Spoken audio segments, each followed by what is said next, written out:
Do you know this feeling when you have delivered something, like a dashboard or a really extensive analysis? So you did your final presentation, you showed it, you sent out all the material that you have gathered, and it's a huge relief because it's off your table, it's now in someone else's hand, but you did your job. It's really great.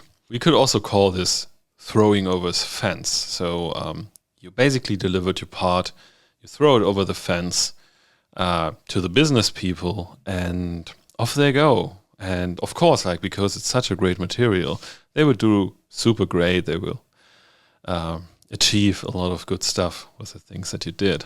As we know from product, the real game is still retention.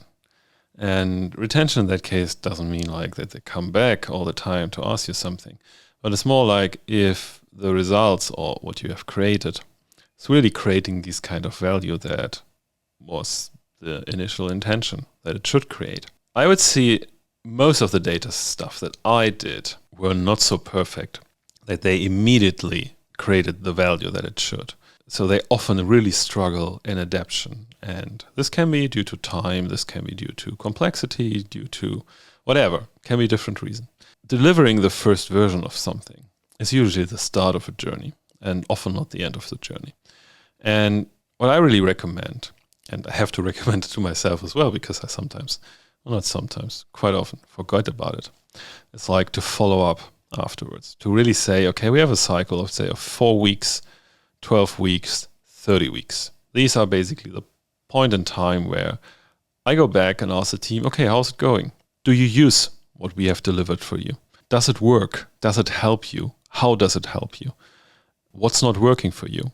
What kind of issues do you found in the kind of setup?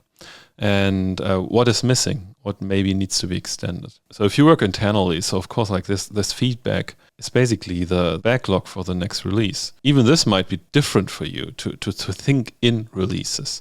But if you work internally and if you start to think in releases, and so for example, you put out a dashboard, you say this is release 1.0, but in the end we might end up with release 6.4 or so. You connect a lifetime to this kind of delivery that you have put out.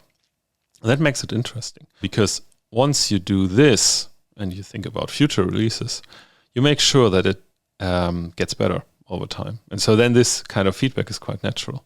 I really like to point out is start to think in releases and journeys when you deliver something. So also like when you're a consultant, if you deliver something, usually there's a next step. So the next step can involve you, but can also be involved internally, whatever. So, but you want to follow up if what you have delivered is really bringing in. So quick summary, don't stop when you delivered your first result. Don't stop with the Jira ticket closed.